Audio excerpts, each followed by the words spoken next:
What if I told you that one woman in Tudor England gave birth to 16 children, and that these children would shape the destiny of an entire kingdom? What if I told you this woman might have been the secret daughter of King Henry VIII himself, making her Queen Elizabeth's half-sister? And what if I told you that despite all of this, her name has been almost forgotten by history? Welcome back to the channel, everyone. Today, we're diving deep into one of the most fascinating untold stories of Tudor England. This isn't about the famous queens or the powerful kings you've heard about 1,000 times. This is about Catherine Carey, a woman whose body became a battlefield, whose womb became a weapon of political strategy, and whose children became the invisible scaffolding that held up Elizabeth's golden age. By the end of this video, you're going to understand how one woman's incredible endurance shaped English history in ways that most people never realize. You'll see how the Virgin Queen Elizabeth and the mother of 16 Catherine created two opposite poles of Tudor womanhood, and you'll discover why Elizabeth herself ordered Catherine to be buried in Westminster Abbey with the honors of royalty, even though officially Catherine was just a cousin.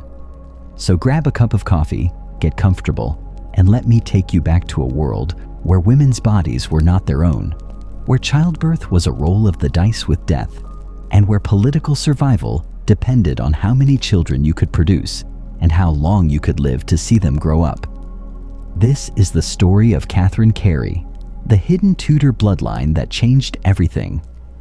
But before we dive in, if you're loving these deep dives into forgotten historical figures, please hit that subscribe button and ring the notification bell. It really helps the channel grow, and trust me, we've got so many more incredible stories coming your way. Let's start at the very beginning, because Catherine's story begins with one of the Tudor era's biggest mysteries. Picture this. It's 1524, and England is buzzing with whispers about King Henry VIII and his latest mistress, Mary Boleyn. Yes, that's right, Mary Boleyn, sister to the famous Anne Boleyn, who would later become Henry's second wife and Elizabeth's mother. Now here's where things get really interesting. Mary Boleyn was married to a man named William Carey, a loyal courtier who served the king faithfully. But everyone at court knew that Mary was sharing more than just conversation with King Henry. She was his mistress, and in those days, that was an open secret that everyone whispered about, but nobody dared speak aloud. On a cold day in 1524, Mary Boleyn gave birth to a daughter. They named her Catherine. Officially, William Carey was listed as the father. But here's the question that would haunt Catherine for her entire life. Was William Carey really her father? Or was she actually the secret daughter of the King of England himself? Think about the timing for a moment. Mary Boleyn had been Henry's mistress for months. The dates line up perfectly. And here's something even more interesting. Henry had a habit of taking care of his illegitimate children. He acknowledged his son, Henry Fitzroy, born to another mistress, and gave him titles and lands. But Catherine? Catherine got something different. She got proximity to power in a way that was almost more valuable than any title. From the moment Catherine drew her first breath, she was wrapped in this cloud of speculation. Imagine growing up never knowing for sure who your real father was. Imagine walking through the corridors of court and seeing people's eyes follow you, wondering if they were looking at the daughter of a courtier or the daughter of a king. That uncertainty shaped everything about Catherine's life. The Boleyn family was rising in power during these years. Catherine's Aunt Anne was catching the king's eye, and eventually she would become queen and change the course of English history. Catherine's uncle George moved through court with confidence and ambition, but Catherine, as a young girl, was learning the harsh realities of what it meant to be a woman in Tudor England. Here's something you need to understand about Tudor politics. Bloodlines were everything. If Catherine was Henry's daughter, that made her incredibly valuable, but it also made her incredibly dangerous. Illegitimate children of kings could become the center of plots and rebellions. They could be used by ambitious nobles to challenge the legitimate heir. Catherine's possible royal blood was both a blessing and a curse. And then came the terror. In 1536, when Catherine was just 12 years old, she watched her Aunt Anne Boleyn rise to become Queen of England. But she also watched Anne fall. She witnessed the accusations, the trial, and ultimately, the execution. Anne Boleyn lost her head on Tower Green, and suddenly, carrying the Boleyn name became dangerous. Catherine learned something that day that would stay with her for the rest of her life. In Tudor England, no one was safe, not even queens. The same royal blood that could elevate you could also destroy you. The same connections that brought you close to power could bring you close to the executioner's block. But here's what's fascinating about Catherine. Instead of being destroyed by this uncertainty about her parentage, she learned to navigate it. She became a master of survival in a world where women had very few options. She understood that her value lay not in claiming royal blood, but in being useful to those who held power. The rumors about her father never went away. They followed her like a shadow throughout her entire life. But Catherine learned to use that shadow to her advantage. She never confirmed the rumors, but she never denied them either. That air of mystery, that possibility of royal blood, opened doors that might otherwise have remained closed. Think about what this must have been like for a young girl. Every time someone looked at her, they were trying to see Henry VIII's features in her face. Every time she spoke, people were listening for hints of royal bearing in her voice. She was constantly being evaluated, constantly being judged, constantly walking a tightrope between claiming too much and revealing too little. This is where Catherine's incredible strength began to show itself. Lesser people might have cracked under that pressure. They might have either claimed royal blood and faced the consequences, or completely denied it and lost the advantages it brought. But Catherine learned to live in the space between certainty and doubt. She learned that sometimes the most powerful position is the one where people aren't quite sure where you stand. By the time Catherine reached young womanhood, that mystery had become part of her identity. She was Catherine Carey, daughter of Mary Boleyn, ward of the uncertain, carrier of secrets that could never be fully spoken.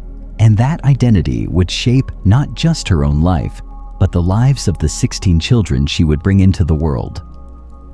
Now let's talk about what happened when Catherine came of age, because this is where her story really begins to pick up steam.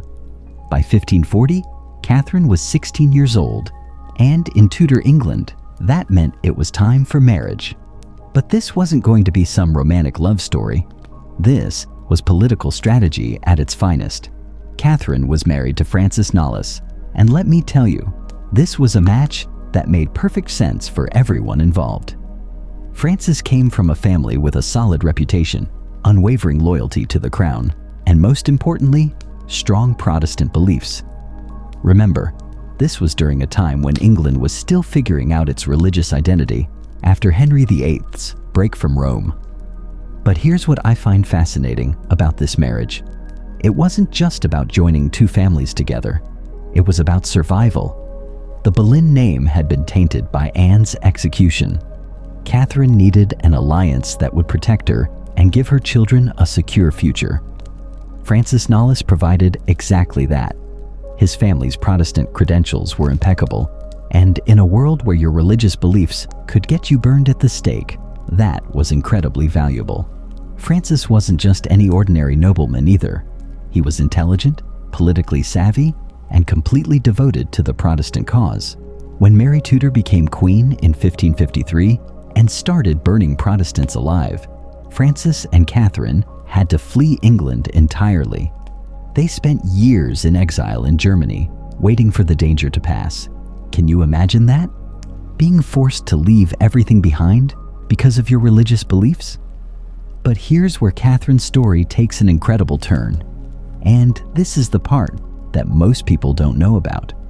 Catherine didn't just settle into married life and fade into the background like so many noble wives did.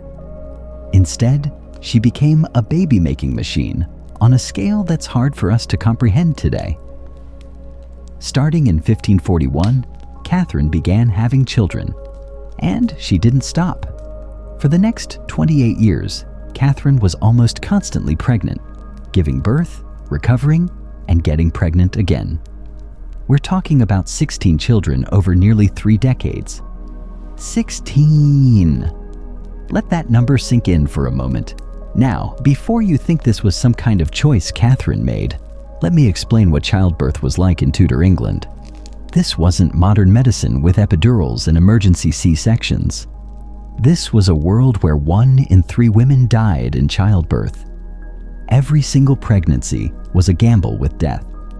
Every labor was agony that could last for days, with nothing more than herbs and prayers to help with the pain. Catherine's first child was Henry Knollys, born in 1541. For Catherine, at 17 years old, this first birth was terrifying. Most Tudor women had their mothers or female relatives to guide them through labor, but Catherine had to navigate this with the knowledge that her Aunt Anne had struggled with pregnancies and miscarriages. Every pain, every complication must have brought back memories of the Boleyn family's struggles to produce heirs. But Henry survived, and he grew into a strong, healthy boy. For Catherine, this was proof that she could fulfill her most important duty as a wife, producing heirs. In Tudor society, a woman's worth was literally measured by her ability to have children, particularly sons. Catherine had passed the first test, but it was only the beginning. William Knollys came next, then Francis the Younger, then Lettuce, and the children just kept coming. Each birth was another roll of the dice, another dance with death. Medieval medicine had no understanding of infection, no concept of sterile procedures, no knowledge of proper nutrition during pregnancy. Women just had to hope their bodies would survive the ordeal. But here's what makes Catherine's story so remarkable. She didn't just survive these pregnancies, she thrived. While her body was being pushed to its absolute limits, her mind was working on a much larger strategy. She understood something that many noble families didn't. Children were political weapons. The more children you had, the more alliances you could form, the more influence you could wield, the better your chances of survival in the dangerous world of Tudor politics. Think about it this way. Every child Catherine had was like placing another chess piece on the board. Each son could grow up to serve in Parliament, command armies, or hold important offices. Each daughter could be married into other noble families, creating alliances and securing loyalty. Catherine wasn't just having babies, she was building a dynasty. And Francis Knollys understood this strategy completely. He supported Catherine through every pregnancy, even though he must have feared for her life with each birth. Together, they were creating something unprecedented, a family so large and so well connected that it would be virtually impossible to destroy. The thing is, Catherine's childbearing wasn't happening in isolation. While she was busy creating this enormous family, the political landscape of England was shifting dramatically around her. Henry VIII died in 1547, leaving the throne to his young son Edward. Then Edward died in 1553, and the crown passed to Mary Tudor, the Catholic queen who would earn the nickname Bloody Mary for burning Protestants at the stake. This is when Catherine and Francis had to flee to Germany. Can you imagine being pregnant or caring for multiple small children while fleeing your home country? Catherine endured this exile while continuing to have babies, managing a household in a foreign land, and wondering if they would ever be able to return home safely. When Mary Tudor died in 1558 and Elizabeth became queen, Catherine and Francis finally felt safe enough to return to England. But by this time, Catherine had already established herself as something extraordinary. A woman who could survive anything, endure everything, and keep producing the next generation no matter what chaos swirled around her. This is the foundation of Catherine's incredible story. Her marriage to Francis wasn't just a romantic union. It was a strategic partnership that would create one of the most influential families in Elizabeth's England. And her 16 children weren't just her personal achievement. They were her gift to English politics, her insurance policy against destruction, and her lasting contribution to the kingdom's future. Okay, now we need to talk about what it actually meant for Catherine to give birth to 16 children in Tudor England.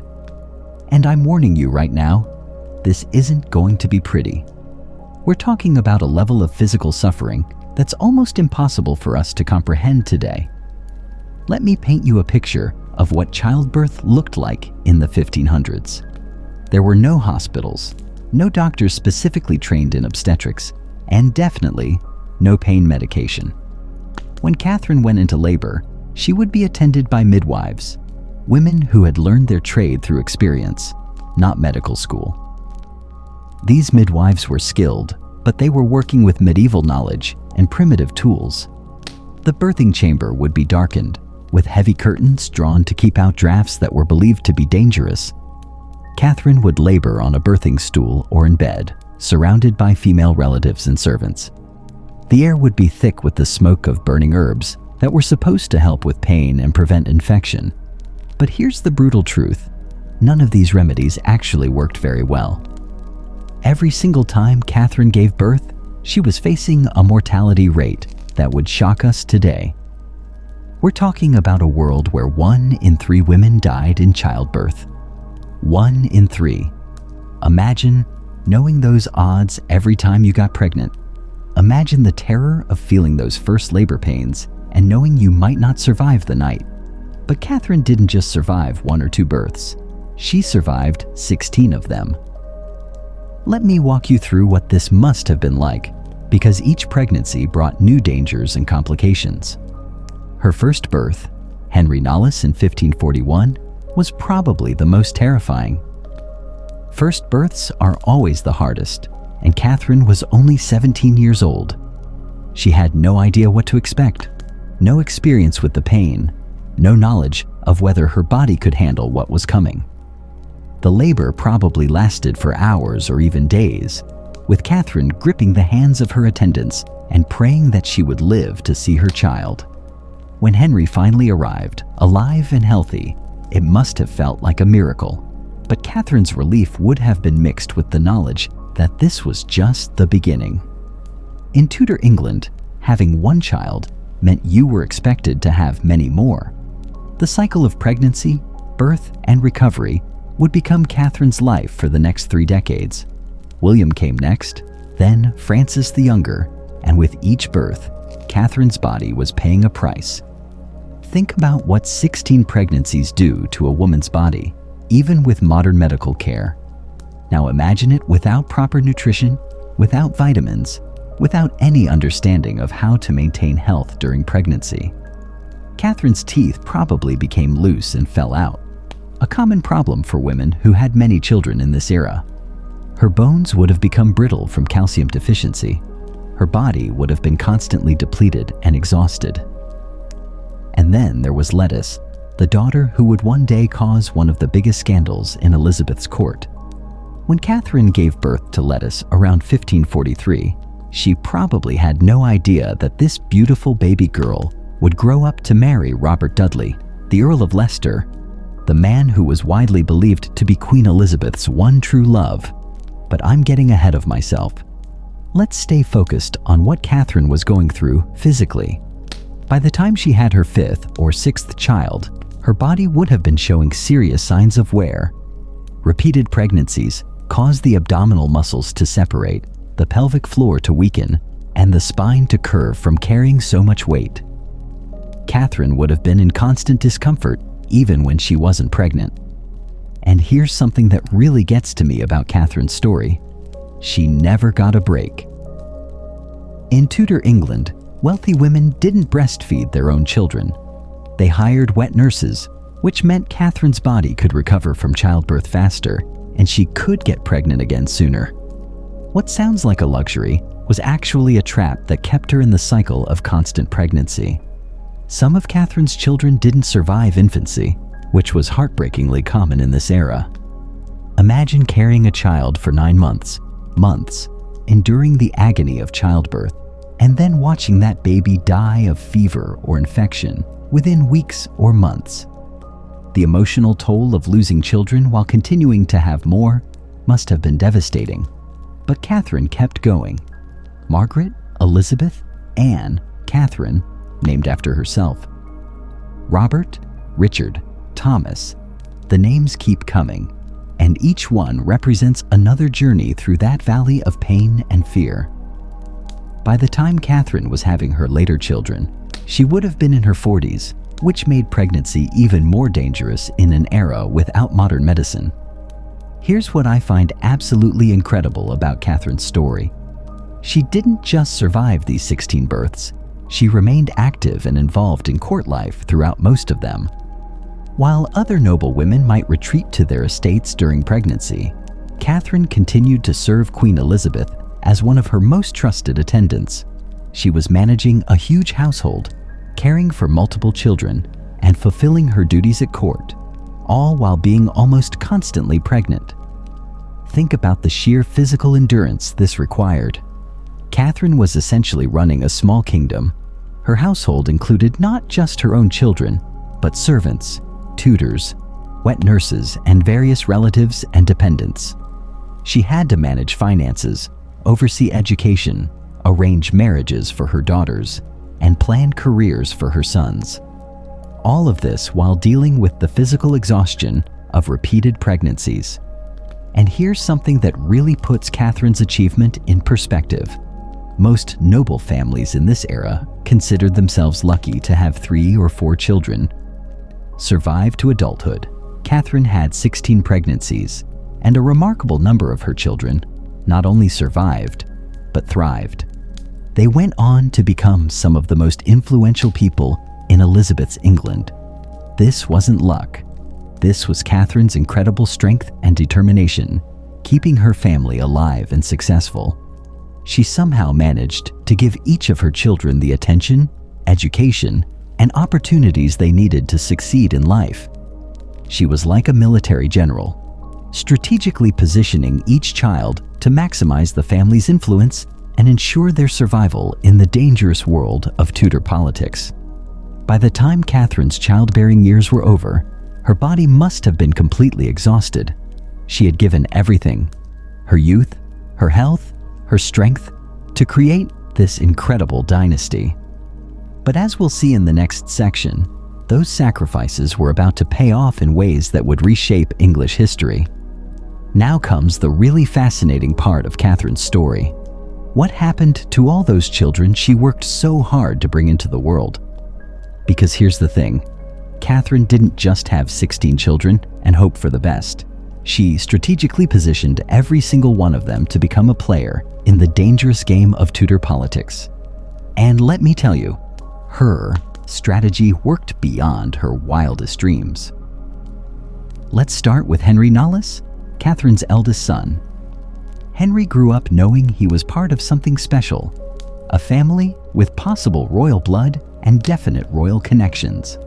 He received an excellent education, learned multiple languages, and was trained in the arts of diplomacy and warfare. When he came of age, Henry entered Parliament and quickly established himself as a reliable voice for Protestant interests. But here's what makes Henry's career so interesting. He wasn't flashy or attention-seeking. Instead, he was steady, dependable, and completely loyal to Queen Elizabeth. In a court full of ambitious men trying to grab power and glory, Henry represented something different. He was the kind of politician who got things done quietly, who could be trusted with sensitive negotiations, who never caused scandals or problems for the Queen. This was Catherine's influence showing itself. She had taught her children that survival meant being useful, not just ambitious. Henry embodied that lesson perfectly, and it served him well throughout his long career in Parliament. William Knollys took a different path, but one that was equally successful. William had inherited his mother's gift for reading people and situations. He understood that in Elizabeth's court, personal loyalty to the Queen was worth more than any title or office. So William made himself indispensable to Elizabeth in ways that went far beyond formal duties. William became one of Elizabeth's most trusted courtiers, someone she could rely on for honest advice and unwavering support. His reward was significant. He was eventually created Earl of Banbury, a title that elevated the entire Knollys family into the highest ranks of the nobility. But more importantly, William's position gave him influence that extended far beyond his official role. Think about what this meant for Catherine's legacy. She had started as a woman whose parentage was questioned and whose future was uncertain. But through William's success, she became the mother of an earl, a woman whose bloodline was now permanently established among England's great families. Francis Knollys the Younger was perhaps the most politically active of Catherine's sons. He inherited his father's passionate Protestant beliefs and his mother's strategic mind. In Parliament, Francis became known for his fiery speeches and his unwavering support for Protestant policies. He wasn't afraid to take controversial positions or to challenge anyone he believed was threatening England's Protestant settlement. Francis understood something crucial about Elizabeth's reign. The Queen needed men who would defend her religious policies with genuine conviction, not just political calculation. His speeches in the House of Commons carried real moral authority because everyone knew he had suffered for his beliefs during Mary Tudor's persecution of Protestants. But it was Lettice Knollys who became the most famous and infamous of Catherine's children. Lettice was beautiful, intelligent, and ambitious in ways that would have made her mother both proud and terrified. She grew up in Elizabeth's court, serving as one of the Queen's ladies-in-waiting, and she learned to navigate the dangerous waters of royal favor with skill that matched her mother's. But Lettice made one crucial mistake. She fell in love with Robert Dudley, Earl of Leicester. And this wasn't just any nobleman. Dudley was Elizabeth's closest friend, possibly the only man she ever truly loved, and definitely the person whose opinion mattered most to her. For years, people had speculated that Elizabeth might actually marry Dudley, despite the political complications that would cause. When Lettice and Dudley married in secret in 1578, it created a scandal that rocked the court. Elizabeth felt betrayed on multiple levels. Her favorite courtier had married without her permission, and he had chosen Catherine's daughter, a woman who carried possible royal blood and definite royal connections. The Queen's fury was legendary. She banished Lettice from court permanently and never forgave either her or Dudley. But here's what I find fascinating about this scandal. It actually demonstrates the incredible influence Catherine's family had achieved. Lettice wasn't just some minor courtier who had overreached. She was important enough that her marriage to Dudley was seen as a genuine threat to Elizabeth's authority. The Queen's extreme reaction shows just how seriously she took the Knollys family's potential power. Catherine's daughters didn't just marry for love or even for money. They married strategically, creating alliances that strengthened the family's position throughout England. Margaret married into the Leighton family, Elizabeth into the Levisons, Anne into the Wests, and Catherine the Younger into the Vaux family. Each of these marriages connected the Knollys name to other influential families, creating a web of relationships that extended the family's influence far beyond what any single person could achieve. And here's something really remarkable. Catherine's children didn't just succeed individually. They worked together as a team, supporting each other's careers and protecting the family's interests. When one brother faced political difficulties, the others rallied to help. When one sister needed support in a marriage negotiation, the family provided it. This wasn't accidental. This was Catherine's training showing itself. She had taught her children that their strength came from unity, that their survival depended on mutual support, and that the Knollys name was something to be protected and advanced at all costs. This lesson served them incredibly well throughout their lives. Robert, Richard, and Thomas Knollys each carved out their own niches in Elizabeth's government and military. Some lived long, prosperous lives in service to the crown. Others died young, as was tragically common in this era. But even those who died young had contributed to the family's reputation and influence during their brief lives. What's amazing is that Catherine managed to give each of her children the education, connections, and opportunities they needed to succeed. In a world where even royal children often struggled to find their place, Catherine's 16 children became a dominant force in English politics and society. By the 1570s and 1580s, you literally couldn't walk through Elizabeth's court without encountering one of Catherine's children or their spouses. They were everywhere. In Parliament, in the Queen's household, in military commands, in diplomatic missions. The Knollys family had become an essential part of the machinery that ran Elizabeth's England. And this is where we see the full genius of Catherine's strategy. She hadn't just survived the dangerous world of Tudor politics. She had conquered it. Through her incredible endurance, her strategic thinking, and her absolute dedication to her children's success, she had transformed her family from minor courtiers into major players on the national stage. Now we come to perhaps the most intimate and fascinating part of Catherine's story, her relationship with Queen Elizabeth herself. Because while Catherine was busy raising 16 children and managing a political dynasty, she was also serving as one of Elizabeth's closest confidants and most trusted servants. And this relationship reveals secrets about both women that most people never get to hear about.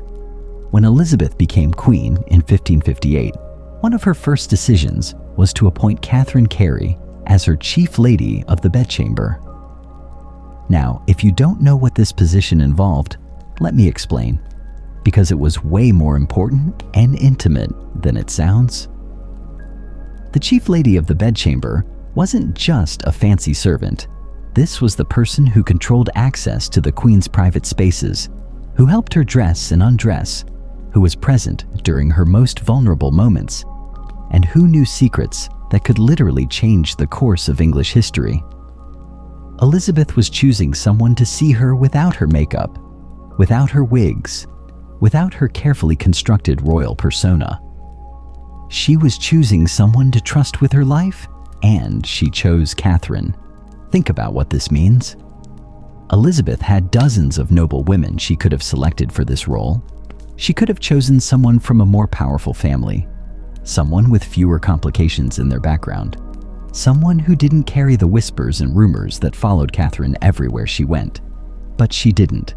She chose her cousin Catherine, the woman who might actually be her half-sister. This appointment tells us something crucial about the relationship between these two women. Elizabeth wasn't just hiring a servant. She was bringing family close to her. In a world where Elizabeth had very few people she could truly trust, Catherine represented something precious: kinship, loyalty, and shared history. Let me describe what Catherine's daily routine would have been like in this role. She would wake before dawn and make her way to Elizabeth's private chambers. She would supervise the other ladies as they prepared the Queen's clothes, her jewelry, her makeup. Catherine would personally help Elizabeth into the elaborate gowns and ruffs that created the Queen's public image. But more than that, Catherine would be the person Elizabeth talked to during these private moments. While other people saw the Virgin Queen, the Gloriana, the powerful monarch who commanded a kingdom, Catherine saw Elizabeth the woman. She saw her fears, her loneliness, her doubts, her physical ailments, her moments of weakness and vulnerability. And here's what makes this relationship so extraordinary. Catherine kept every secret. In a court where information was currency and gossip could make or break careers, Catherine never betrayed Elizabeth's trust. Not once in all the years she served in this intimate capacity did rumors emerge about Elizabeth's private life that could be traced back to Catherine. That level of discretion and loyalty was almost unheard of in Tudor politics, but the relationship went both ways. Elizabeth protected and promoted Catherine's children in ways that went far beyond ordinary royal favor. When Lettuce caused that massive scandal by marrying Robert Dudley, Elizabeth's fury was partly personal, but she never extended her anger to Catherine herself or to Catherine's other children. The Queen understood that Catherine wasn't responsible for her daughter's choices, and she valued Catherine's service too much to let family drama destroy their working relationship. Think about what this must have been like for Catherine personally. She was managing her enormous household, dealing with constant pregnancies, worrying about her children's futures, and on top of all that, she was essentially serving as Elizabeth's closest female friend and confidant. The Queen had no sisters, no close female relatives she could trust, and very few friends who weren't trying to use their friendship for political advantage. Catherine filled that void in Elizabeth's life. She provided companionship without agenda, loyalty without calculation, and discretion without limits. For a queen who was constantly surrounded by people who wanted something from her, Catherine must have been incredibly precious. But let's talk about the elephant in the room. The persistent rumors that Catherine was actually Henry VIII's daughter, which would make her Elizabeth's half-sister. These rumors never went away, and they add an entirely different dimension to the relationship between these two women. If the rumors were true, and we'll probably never know for certain, then Elizabeth wasn't just employing a loyal cousin. She was keeping her half-sister close, sharing her most intimate moments with the only other person who truly understood what it meant to carry Henry VIII's blood. They would have shared not just a father, but the complicated legacy of being his daughters in a world where royal bastards were both valuable and dangerous. Whether or not Catherine was actually Elizabeth's sister, the Queen certainly treated her with a level of trust and affection that went beyond normal court relationships. Catherine was invited to participate in Elizabeth's most private activities, not just the formal ceremonies that other courtiers attended, but the quiet evenings, the informal conversations, the moments when Elizabeth could drop her royal mask and just be herself. And Catherine understood something that many other people in Elizabeth's life didn't. The Queen's decision to remain unmarried and childless wasn't just political strategy. It was also deeply personal, shaped by watching what happened to the women in her family who did marry and have children. Elizabeth had seen her mother executed, her stepmother Catherine Howard executed, her half-sister Mary die possibly from complications related to phantom pregnancies. Catherine, meanwhile, had chosen the opposite path. She had married, had 16 children, and survived it all. In some ways, she and Elizabeth represented the two possible paths for Tudor women: marriage and motherhood with all its dangers, or independence and power with all its loneliness. Their relationship allowed both women to understand what they had chosen and what they had given up. Elizabeth could see through Catherine what motherhood and family life looked like. Catherine could see through Elizabeth what power and independence looked like. They were living mirrors for each other, showing different ways of being a woman in a world that tried to limit women's choices. What's remarkable is that this relationship lasted for decades. Catherine served Elizabeth faithfully from the beginning of her reign until Catherine's death in 1569. That's 11 years of intimate daily contact, 11 years of shared secrets and private conversations, 11 years of building trust and affection that would culminate in one of the most extraordinary gestures in Tudor history: Elizabeth's decision to bury Catherine in Westminster Abbey with royal honors. This wasn't just a queen honoring a faithful servant. This was Elizabeth saying goodbye to perhaps the only person who had ever truly known her as both a monarch and a woman. It was a public acknowledgement of a private relationship that had sustained both women through some of the most challenging years of English history. Here's where Catherine's story becomes really fascinating from a historical perspective, because when you look at Catherine and Elizabeth side by side, you see two completely opposite approaches to being a woman in Tudor England, and their contrasting choices reveal everything about the impossible situations that women faced in this era. Let's think about this for a moment. Elizabeth chose to be the Virgin Queen, unmarried, childless, presenting herself as wedded only to England. This was an incredibly risky strategy that had never been tried before by a female monarch. Elizabeth was gambling that she could maintain power without producing an heir, that she could use the possibility of marriage as a diplomatic tool without ever actually marrying, and that she could inspire loyalty without the traditional feminine roles of wife and mother. Catherine, on the other hand, went to the complete opposite extreme.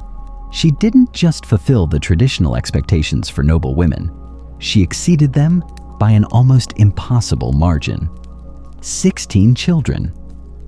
Most noble families considered themselves blessed to have 3 or 4 children survive to adulthood. Catherine had 16 pregnancies and raised multiple children to become major political figures. But here's what's really interesting. Both strategies worked, but both came with enormous costs that the other woman didn't have to pay. Elizabeth's choice to remain unmarried gave her unprecedented freedom and power. She never had to subordinate herself to a husband, never had to risk death in childbirth, never had to worry about a foreign king gaining control of England through marriage. She could negotiate with foreign princes using the possibility of marriage without ever having to follow through. She could maintain complete control over her government without sharing power with a consort. But Elizabeth paid a price for this freedom that Catherine never had to face: incredible loneliness. Elizabeth could never fully trust anyone, never completely relax her guard, never experience the intimate partnership of marriage or the joy of seeing her own children grow up. She was surrounded by people constantly, but she was essentially alone in ways that most of us can't imagine. Catherine, meanwhile, experienced all the joys that Elizabeth gave up: the love of a devoted husband, the satisfaction of raising successful children, the comfort of being surrounded by family. But she also paid prices that Elizabeth never faced: constant physical danger from repeated pregnancies, the exhaustion of managing an enormous household, the anxiety of worrying about multiple children's health and futures. What's fascinating is how these two women's choices complemented each other in Elizabeth's court. Elizabeth needed to project an image of pure, untouchable majesty. She was Gloriana, the Virgin Queen, devoted only to her people and her kingdom. But every court needs examples of successful family life, needs children growing up to serve the next generation, needs the continuity that comes from strong bloodlines producing new leaders. Catherine provided all of that for Elizabeth without the Queen having to compromise her own image. Through Catherine's children, Elizabeth's court was filled with young people who represented the future of England. Through Catherine's example, other noble women could see that it was possible to have large families and still maintain political influence. Catherine was living proof that feminine fertility and political power could coexist. But there's another layer to this relationship that's even more intriguing. If Catherine really was Henry VIII's daughter, then she and Elizabeth were both dealing with the legacy of being their father's children, but in completely different ways. Henry VIII was obsessed with producing male heirs. His entire reign was shaped by his desperate need for sons to carry on the Tudor dynasty. He broke with Rome, executed 2 wives, and threw England into religious chaos, all in pursuit of securing the succession. And yet, his only legitimate son, Edward VI, died young and childless. Elizabeth inherited Henry's throne but rejected his obsession with producing heirs. She essentially said, "I am enough. My reign is enough. I don't need children to validate my rule or secure my legacy." This was a revolutionary approach that directly challenged everything Henry VIII had believed about monarchy and succession. Catherine, if she was Henry's daughter, took the opposite approach. She might have been thinking, "My father was desperate for children, and I'll provide them, not as monarch, but as the mother of the next generation of English leaders." Through her incredible fertility, Catherine was fulfilling Henry's dream of a large royal family, just not in the way he had expected. Together, Elizabeth and Catherine created a kind of perfect balance. Elizabeth provided the strong, independent leadership that England needed. Catherine provided the family connections and biological continuity that ensured the kingdom's political stability would extend beyond Elizabeth's lifetime. And here's something really remarkable.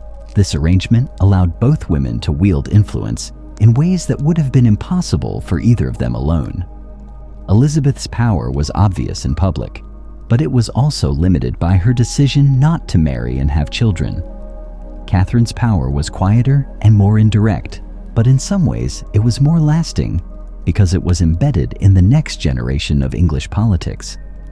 Think about it this way. When Elizabeth died in 1603, her direct influence ended, but Catherine's influence continued through her children and grandchildren for decades. The Knollys family remained important in English politics long after both Elizabeth and Catherine were gone. Catherine had created something that Elizabeth, for all her power, could never create: a lasting dynasty that would carry her influence forward through multiple generations.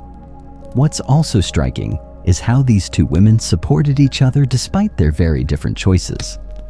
Elizabeth never criticized Catherine for having so many children, never suggested that Catherine's domestic focus was inferior to her own political focus. And Catherine never pushed Elizabeth to marry or have children, never made the Queen feel inadequate for choosing a different path. Instead, they seem to have genuinely respected each other's choices and found ways to make those choices work together for the benefit of England. Elizabeth valued Catherine's family expertise and used it to create a court culture that celebrated both virginity and fertility, independence and family loyalty, royal majesty and maternal devotion. In the end, the relationship between the Virgin Queen and the Mother of 16 shows us that there wasn't just one way to be a successful woman in Tudor England. Elizabeth and Catherine found different paths to power and influence, different ways to serve their country and protect their interests, different strategies for survival in a world that was incredibly dangerous for women. Their friendship and mutual respect demonstrates something that's still relevant today. Women don't have to make identical choices to support and learn from each other. Elizabeth and Catherine proved that you could honor different approaches to womanhood and family while still working together toward common goals. As we approach the end of Catherine's remarkable story, we need to talk about her final years and the extraordinary way Elizabeth chose to honor her memory. Because Catherine's death in 1569 wasn't just the end of one woman's life, it was the end of an era, and Elizabeth's response to losing her reveals just how much Catherine had meant to both the Queen personally and to England as a whole. By the late 1560s, Catherine was exhausted in ways that most of us can barely imagine. She had given birth to 16 children over nearly 3 decades. She had survived religious persecution, political upheavals, court scandals, and the constant pressure of managing one of the largest and most influential families in England. Her body, which had endured so much, was finally beginning to fail. But even in her final years, Catherine remained active in Elizabeth's service. She continued her duties as Chief Lady of the Bedchamber, still rising before dawn to attend the Queen, still managing her enormous household, still advising her children on their careers and marriages. Catherine understood that her value to Elizabeth went beyond just personal friendship. She was a living symbol of loyalty, endurance, and the kind of steady service that kept the monarchy functioning. When Catherine became seriously ill in 1569, Elizabeth was genuinely distressed. The Queen had lost many people over the years, family members, advisors, friends, but Catherine's illness affected her in ways that surprised everyone at court.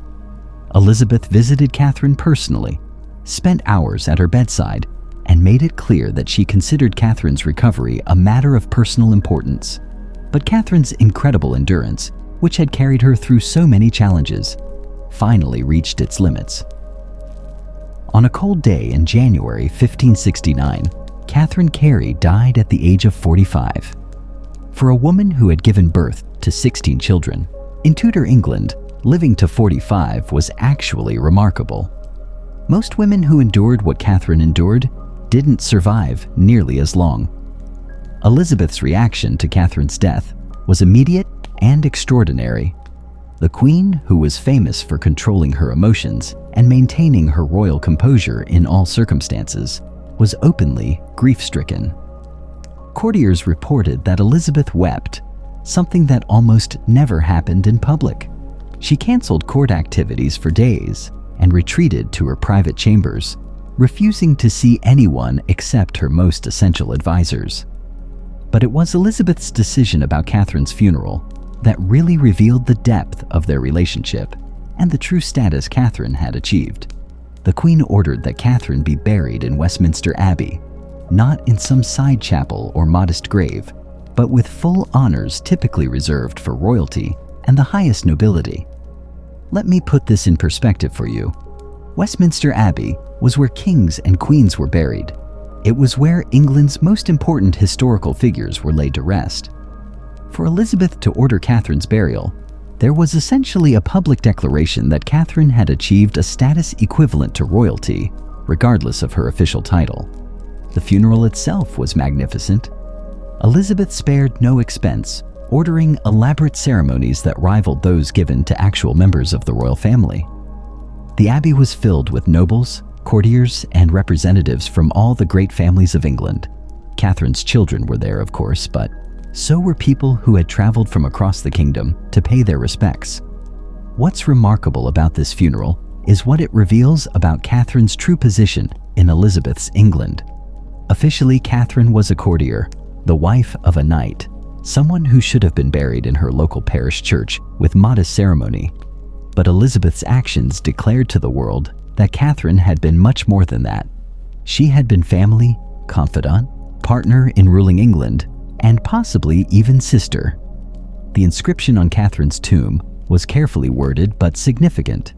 It praised her loyalty, her service, and her devotion to the Queen, but it also hinted at the special nature of their relationship, without explicitly stating what that relationship might have been. For those who knew about the rumors surrounding Catherine's parentage, the inscription carried deeper meanings, but Catherine's legacy extended far beyond her own funeral. Her children, who had been positioned so strategically throughout Elizabeth's government, continued to serve the crown with the same loyalty and competence their mother had demonstrated. William, as Earl of Banbury, remained one of Elizabeth's most trusted advisors. Francis continued his passionate advocacy for Protestant causes in Parliament. The daughters who had married into other noble families continued to strengthen the web of alliances Catherine had created. Even Lettice, despite her scandalous marriage to Robert Dudley and her banishment from court, remained connected to the royal circle through her family ties and her children. Catherine's legacy was strong enough to protect even those of her children who had fallen from royal favor. What's fascinating is how Catherine's death affected Elizabeth personally for the rest of her life. The Queen never appointed another chief lady of the bedchamber who achieved the same level of intimacy and trust that Catherine had enjoyed. Elizabeth seemed to recognize that what she had shared with Catherine was irreplaceable, a combination of family connection, personal loyalty, and mutual understanding that couldn't be recreated with anyone else. In her later years, Elizabeth often spoke of Catherine with a mixture of affection and sadness that revealed how much she missed her cousin's presence. The Queen would sometimes mention Catherine when discussing family matters or when making decisions about Catherine's children and grandchildren. It was clear that Catherine's influence on Elizabeth extended far beyond her death. And here's something really remarkable about Catherine's legacy. Her approach to building political influence through family connections became a model that other noble families tried to copy. Catherine had shown that you didn't need to be born into the highest ranks of nobility to create a political dynasty. You just needed strategic thinking, incredible endurance, and the ability to position your children for maximum influence. The Knollys family remained important in English politics for generations after Catherine's death. Her descendants continued to serve in Parliament, hold important offices, and marry into other influential families. Catherine's investment in her children's education and careers paid dividends for decades, creating a political legacy that outlasted many families that had started with higher titles and greater wealth. But perhaps Catherine's most important legacy was the example she set for other women. She proved that it was possible to wield significant political influence while fulfilling traditional feminine roles. She showed that motherhood and political strategy could work together, that domestic success and public influence could reinforce each other rather than compete. Catherine's story demonstrates that power in Tudor England wasn't just about wearing crowns or commanding armies. There was another kind of power, quieter, more indirect, but no less real, that came from understanding people, building relationships, and creating the next generation of leaders. Catherine mastered this kind of power better than almost anyone else in her era. When we look at Catherine's life as a whole, we see a woman who transformed herself from a figure surrounded by whispers and rumors into one of the most influential people in Elizabeth's England. She did this not through dramatic gestures or public proclamations, but through consistent service, strategic thinking, and an almost superhuman level of endurance. So here we are at the end of Catherine Carey's incredible story, and I hope you're feeling as amazed by her life as I am every time I research these forgotten figures from Tudor history. Because Catherine's story isn't just about one remarkable woman. It's about understanding power in ways that most history books never talk about. Let's think about what Catherine actually accomplished, because when you add it all up, it's staggering. She survived 16 pregnancies in an era when childbirth was one of the leading causes of death for women. She raised multiple children to become major figures in English politics. She served as Queen Elizabeth's closest confidant for over a decade. She transformed her family from minor courtiers with questionable backgrounds into one of the most powerful dynasties in England. And she did all of this while carrying the constant uncertainty of not knowing whether she was the daughter of a king or the daughter of a courtier. She lived her entire life in the space between whisper and fact, between possibility and proof, and she learned to use that uncertainty as a source of strength rather than weakness. What strikes me most about Catherine's story is how it challenges our assumptions about power and influence in historical periods. When we think about Tudor England, we usually focus on the dramatic figures: Henry VIII with his 6 wives, Elizabeth with her speeches and her victories over Spain, Mary with her religious persecutions. But Catherine's story shows us that some of the most important influence was wielded quietly, behind the scenes, by people whose names rarely made it into the official chronicles. Catherine never gave a famous speech like Elizabeth did at Tilbury. She never commanded armies or signed treaties or passed laws, but her children sat in Parliament making those laws. Her influence shaped Elizabeth's daily life and decision-making process. Her strategic marriages created alliances that stabilized English politics for decades. This is a different kind of historical importance, one that's easy to overlook but incredibly powerful when you recognize it. Catherine proves that you can change the course of history without ever wearing a crown or commanding an army.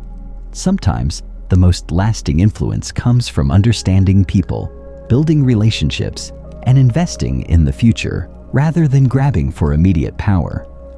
And let's talk about what Catherine's relationship with Elizabeth reveals about both women. Here, you have 2 people who chose completely opposite approaches to womanhood in Tudor England, yet they supported and respected each other in ways that seem almost impossible, given the competitive nature of court politics. Elizabeth chose independence, power, and isolation.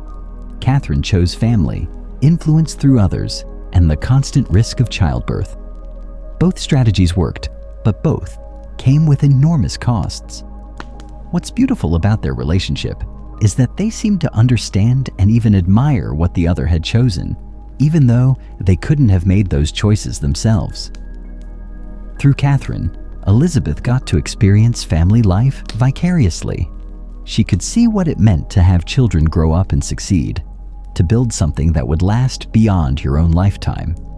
Through Elizabeth, Catherine got to see what female power could look like when it wasn't filtered through husbands and children. Direct, uncompromised, and unapologetic. Together, they created a model for how women with different goals and different circumstances could work together rather than compete.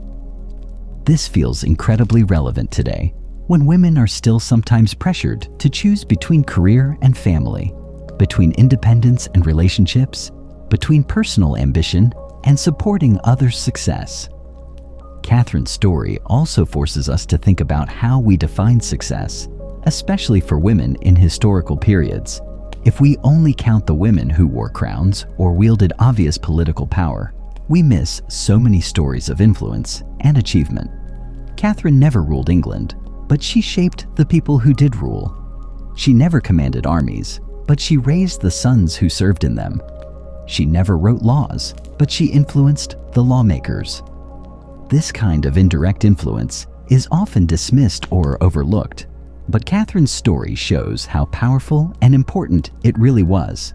Without Catherine's children in Elizabeth's government, without her advice in the Queen's private chambers, without her family's web of alliances throughout English nobility, Elizabeth's reign would have looked very different. What amazes me most about Catherine is her incredible endurance. She lived through religious persecution under Mary Tudor, political upheavals as different factions fought for power, court scandals that could have destroyed her family, and the constant physical toll of bearing and raising 16 children. Lesser people would have broken under any one of these pressures, but Catherine not only survived all of them, she turned them into opportunities to strengthen her position and secure her family's future. This is the kind of strength that doesn't get celebrated enough in history. We love stories about warriors who win battles and rulers who make dramatic decisions, but we don't always appreciate the people who simply endure, who keep going when everything seems impossible, who find ways to build something lasting out of whatever circumstances they're given. Catherine's burial in Westminster Abbey was Elizabeth's way of saying that this kind of strength deserved recognition, equal to any military victory or political triumph. The Queen was declaring that loyalty, endurance, and service were forms of greatness that merited the highest honors England could bestow.